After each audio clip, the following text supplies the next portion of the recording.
Hey, I'm John Bolger with Premier Guitar. I'm at the City Winery in Nashville, Tennessee with Wayne Krantz. This is the first show of your 2-month tour, is that right? It is indeed, yeah. Wow, man. That's road dogging it. Kind of, yeah, eventually, if I get through it. Yeah. Well, hey, let's start by talking about this guitar. Okay. This is a John Suhr guitar. It's actually a loaner. I've been playing Tyler's for years and loving it. They're great guitars. But it was just kind of, I don't know, the wind was in the air. I felt like some kind of change. I went back to the 73 Strat I had for a while, but it needed to be refretted. And so this guitar just kind of showed up in the mail. It's a loaner. He was asking like if I wanted him to make something for me, what it would be, and he just threw this at me so I could get a sense of what he was up to, and I ended up really liking it. I don't know why exactly. I mean, it's obviously a well-made guitar, as all of his stuff is.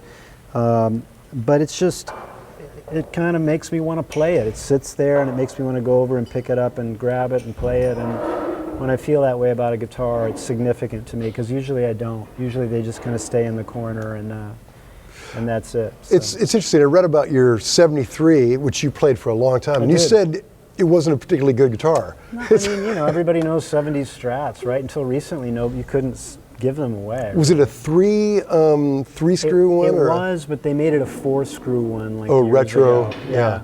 And it's, you know, it just has a serious vibe at this point. That's why I like it. I mean, if I A-beat it with anything, I'd probably be disappointed. But as long as you don't A-beat it, you're none the wiser. You know? Right.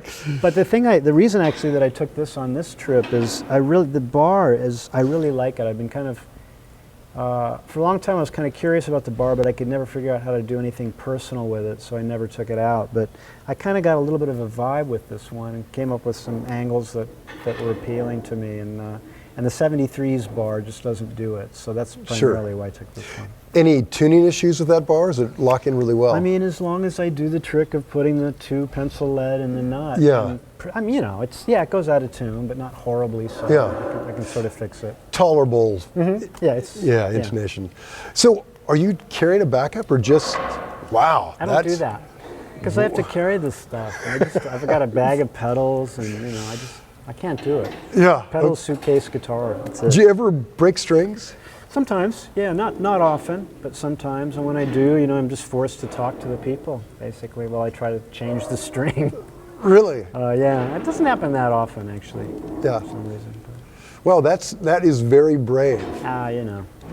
So, is this? How does this differ from your 73? Is it like similar? I mean, it's much better. It's same wood, or is it an alder body? I have or maple neck. Okay. Yeah, and this is this interesting. This is maple, actually. But yeah, it looks like a dark maple. It's a dark maple, yeah, and it's really nice. I mean, it's just he makes guitars that, you know, the intonation's good and all the notes speak equally, and yeah, it's just a good instrument. I mean, I don't know much about guitars, but if it appeals to me, I'm interested in it, and this one does. Yeah, well, it sounds great. Sounds great. Well, cool. Well, that basically covers that. Okay. One guitar man. That's cool. Yeah. You know, while we're here in amp land, let's talk about these. So, are these your amps? Or you? This amp is our driver's amp. I've never played it before. I've never seen it before. Really? But I didn't actually have one of these. I don't own one, and I liked the way it sounded recently on some stuff I'd done. And I wanted to have something besides the 2553 to use to get a little bit of a slightly bigger sound, and so I borrowed this. And it sounds good to me. I mean, it essentially sounds like what I thought it would. But the main thing of interest about this, I mean, that's just a 2553 Jubilee that I've had for years. That recently I've started to set. I used the rhythm crunch channel forever because I liked to have the thing breaking up, not a lot, but enough.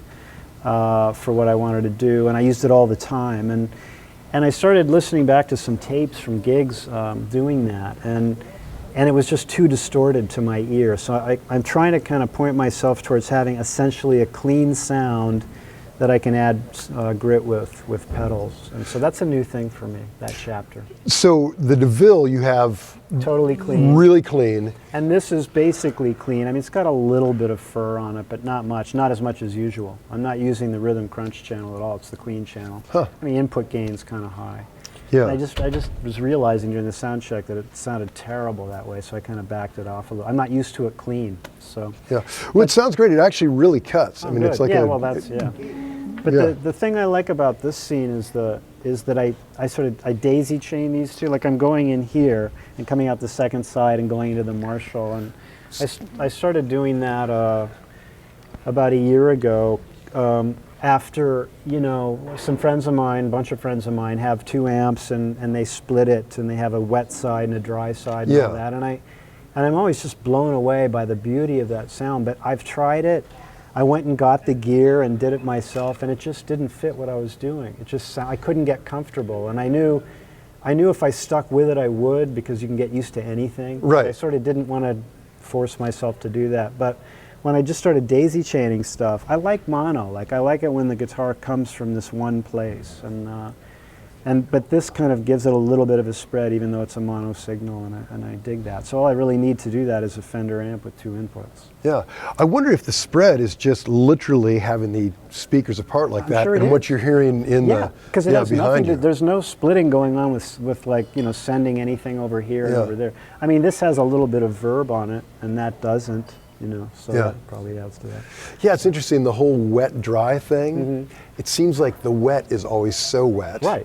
And the dry is Yeah, so it takes dry. some getting used to, right? Yeah. I mean, But when guys do it right, it's oh man, it's awesome. I mean, my inspiration for that was Michael Landau. I've been doing some Oh. gigs with him, and Amazing. I mean, it's just the ultimate realization of that idea. You know? Yeah. And I tried it, and I sounded terrible. I sounded worse than I do now. So I just thought, you know what, I can't. So, but this is a nice. Well, Wayne, you sound great. As far as no. you sound great. I'm glad. So, Thanks. yeah. Well, that's very cool. So you run from your guitar pedals into the DeVille, and is this a 212? Yeah. Yeah. And 212. that's a 212 cabinet too. Yeah, that's cool. 212, and that's stock and a loaner. Everything, yeah. And your Jubilee is stock as well with the Celestion 25s in it? That's, you know, I don't even know what's in it. I think there's a vintage 30 in there, and I don't know what the other speaker is. I haven't opened it up in so long I can't remember. Yeah, vintage 30, that makes Yeah. sense. I think 25 came from me reading 25 there. Mm-hmm. Yeah. And you've had this one for... I have. I got it on eBay, you know. It's like, and it turned into the amp that I've used Really? almost every gig since, yeah. Yeah. I mean, not that it's that great, it's just that I get used to it, you know. You get used to things, and you figure out how to make them sound okay. I mean, maybe this is the wrong thing to say in this interview, but I'm not, I mean, I respect good gear, obviously, and when you're really into that and develop it and tweak it out, it can result in an incredible thing like Landau has and numerous other people. But essentially, I guess I believe that any piece of gear, as long as it's functional, the main thing is just to figure out how to make that sound good, whatever it is, which means just sitting around with it and playing it. Because, I mean, that explains why so many people sound great with all these wildly different levels of excellence as far as the gear. Sure. You know, sometimes it just takes like a crummy... I ever heard somebody sounding good through a JC 120? I bet I have. I have sounded, I've heard that. You know what I mean? Could you think of who it was? Yeah, it was the guy who used to play with Captain Beefheart, Gary Lucas. Huh. And he had like more pedals than I've ever seen in any music store, including 30th Street Guitars in New York. And for some reason that the pedals needed this completely, you know, paper thin, no personality sound in order to work, and it sounded great. Yeah, it's funny, the gear thing, and it seems like that can be such a rabbit hole to go down, and it keeps people from playing. You know, like tweaking on stuff. Yeah, no, that's true. Yeah, that's and you're true. not really thinking about notes, you're thinking about like Yeah, I mean, stuff. I would never put it down just because like the best of it really pays off. Oh, yeah. But for me, that's not been the focus, quite obviously. Yeah. Rig rundown. Rig?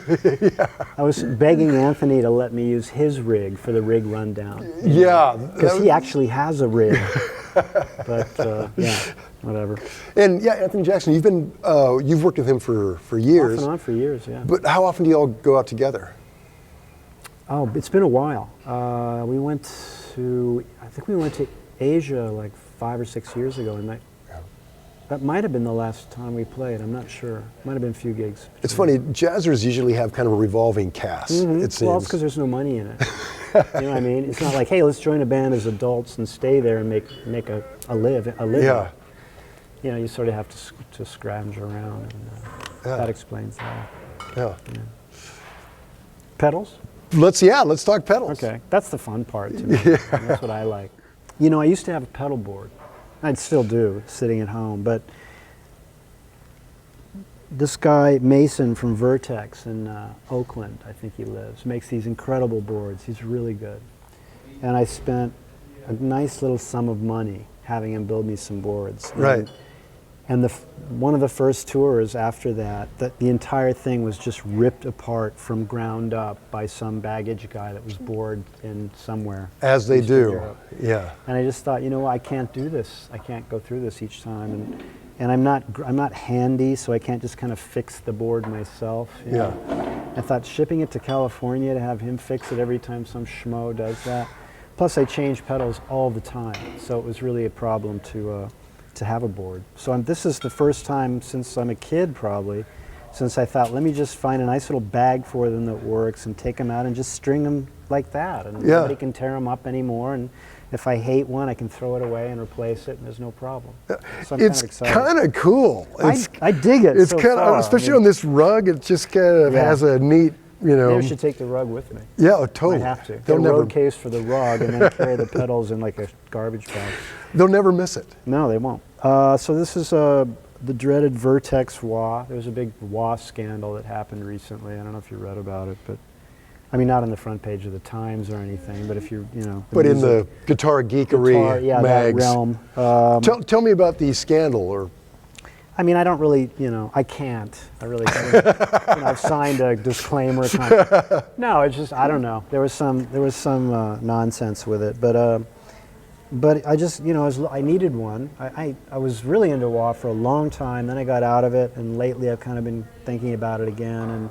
And the Crybaby, which is my favorite one, just sucks tone. Like, I mean, not that I would have noticed, but I happened to accidentally A-B it at one point, and I just thought, oh my God, this is terrible. And even though I love the sound of it, and this one isn't that. You know, it's more polite, but it's less polite than many of the other wahs that you spend an arm and a leg for. So. I'm digging it. I mean, I just got it recently, and that's that Vertex boost the guy was talking about. He builds a boost pedal. Sure. And do you leave that on like all the time? Your the boost? Boost, yeah. I mean, I'm going back and forth. Yeah. You know, Walter Becker, I ran into him recently, and he said that he leaves his on all the time, not whatever boost he uses. Yeah, a lot of guys do. In fact, those Bradshaw systems, I think have it built in. Built in. What if you need a boost on the boost? Yeah. 2 boosts? Sure, boost it up, man. Yeah. But this one is by far the best one I've ever heard. It's super, it doesn't change anything, it just makes it louder. Yeah. It's great. It's really cool. And I like the color of it, the gray and white. Yeah. The Maxon, this, Mike Landau turned me onto this. It's one of the pedals he uses. And, you know, after I met him and played with him and listened to him, I just, for about 6 hours, I just tried to get everything that he had because I wanted it. You know, I wanted to sound good too. Didn't work, but I sort of still like this pedal. It's, what did he call it, like a cross between a fuzz face and a tube screamer or something, and he's about right. It has a certain kind of grit that's a little bit more musical to my ear. And as I said, since I'm kind of going clean with the amps now, I needed something that would give me a little bit, which I'm using. He uses it for his a lot pedal of distortion, but I'm using it for my little bit pedal. And then I found this fuzz recently, again at 30th Street Guitars in New York, this Wren and Cuff Russian fuzz. And I've been looking for a fuzz, you know, because I'm a Hendrix devotee. I've been looking for one to use for years. And it all just sounds terrible to me. That's the hardest one to get right. But man, when I plugged this in recently, it was like, wow, that doesn't sound terrible. Yeah. It's got a tremendous amount of low end, which is maybe why. Maybe it's a little less harsh. That makes sense, because they do get varied kind of buzzsaw. Yeah. I mean, unless end. you're playing so loud, it doesn't matter, but I never get to play that loud, so. But this is I'm digging it. Octavo C2 I've used for many years, and you know, what can I say? I'm sure there are better ones and all that, but to me it tracks good enough. Yeah. I like the sound. It's funky. Yeah, Funky and it's sound. immediate too. Like I heard you. I mean, there's no latency, Yeah. which some of them have. That's you true. know? Yeah. And this Electro-Harmonix frequency analyzer, I'm using it instead of the Moog pedal that I use, the ring mod that I usually use, because I think it's got more variety in it, and it just was a change. And I was using the smaller Moog pedal. Yeah, the Mooger Fugger. Yeah, and I wasn't. Unfortunately, I know what the big one sounds like, and it's not quite that. So I was a little disappointed. But so this kind of like alleviated that. Yeah. Really cool pedal. Don't know it very well yet. I'll probably get to know it on this tour, I hope. IOD3 Digital Delay. Talked about it, but it's really inconvenient. It has no tap function. You have to get down and tweak it by hand all the time. It's not true bypass, but I just like the sound of the delay. I'm Sure. used to it, and I know what to do with it, and so that's still here. I think that's the only pedal here that's not. Well, the two Boss pedals aren't true bypass, but the Freeze pedal I got a couple years ago. Love it. So the Freeze is. All these other pedals have existed for years in various forms, but the Freeze is really kind of a different, newer thing in that it seamlessly allows you to sustain. And it has some obvious applications in trio because it's almost like a keyboard pad. That's what, during sound check when we were listening, it really did have that kind of almost like the sustainy B3 kind of pad. Yeah, it does. It was cool. It's lo-fi, but you can do some other kind of cool things with it too. I found it very useful. Wouldn't want to be without that one. And the Verb, which I don't use much, I mostly brought it because I wasn't sure I'd have Verb on this amp, and it's nice to have some, I guess. Although I played for years without any Verb at all. I mean, it was unlistenable. People were like, what? I remember the first time I played with Jimmy Herring, and he came, because I played in this guitar band with him sometimes, and he came over to me after the first rehearsal, and he was like, he was shocked expression. He said, "Are you not using any reverb?" And I thought, maybe I should get a reverb pedal. Did you? I actually did. Yeah. He shaved you into it. Yeah, but I mean, ideally I'd like to just have a good spring reverb. I think that's the best for me. And this is not that by any stretch, this wet reverb. They're good though, man. It's a beautiful I dig pedal. that. It's a beautiful pedal. It's not exactly the most versatile thing, but it doesn't have to be for what I use it for. It's a digital sound, of course, but I think it's pretty musical sounding, and I like it, and I love the size of it, and it's kind of rugged and sturdy, so I brought it along. Sure. And what are you powering it all with? Yeah, this is this cool thing that was in the Vertex board that I had made, this G-Lab thing. It's nice because you don't have to use a transformer for 220. Sure. It automatically converts 110 or 220, which is really, really handy to have that. Yeah. You're in Europe probably. Well, whenever I am. I mean, you go outside the States, that's always an issue. But so far, it's one of those things. It's like, really? That sounds a little too good to be true, But so far, it's working and hasn't broken. So it literally is just flip a switch and you. No, it does it automatically. Automatically. It just reads it. Yeah. Wow. Yeah, it's really cool. Yeah, that's so cool. Yeah, not having to spend that 6 seconds to flip a switch is just. Yeah. Think of the time you saved, John. 6 seconds. Sure. Every time you play for 100 years. Adds up. Adds up. Yeah. Literally saving minutes in the course of a lifetime. Yeah, easily. And that's basically it. Great. Well, man, it's kind of refreshing just to see guitar, Strat, couple pedals on the ground. I know. Into a couple. This is the closest setup I've had to when I was a teenager since then. Yeah. Are you carrying any backup pedals, or if something dies, you're just? Well, of course. I mean, of course, John. I mean, I have 3 of each of these. Man, I have to carry that stuff. Yeah. if a pedal dies, I won't use it that night, and I'll go to a music store the next day. Right. I know this isn't exactly the most romantic sounding thing, but really it comes down to very practical things about carrying stuff and paying for overweight. I mean, obviously, if the project were of a profile that had a budget for such things, I would certainly do that. You know, Yeah. I really would, but it doesn't, and so I really can't. So I just have to make the best of it. And you know, but in reality, it's not. You know, there would be some people that would be a huge sacrifice for. Sure. And reasonably so for them. But for me, I'm basically just kind of a plug and play person anyway. So it's not that far from what I would probably do if I had a choice even. Right. I mean, it'd be nice to have a backup for everything. But. Yeah.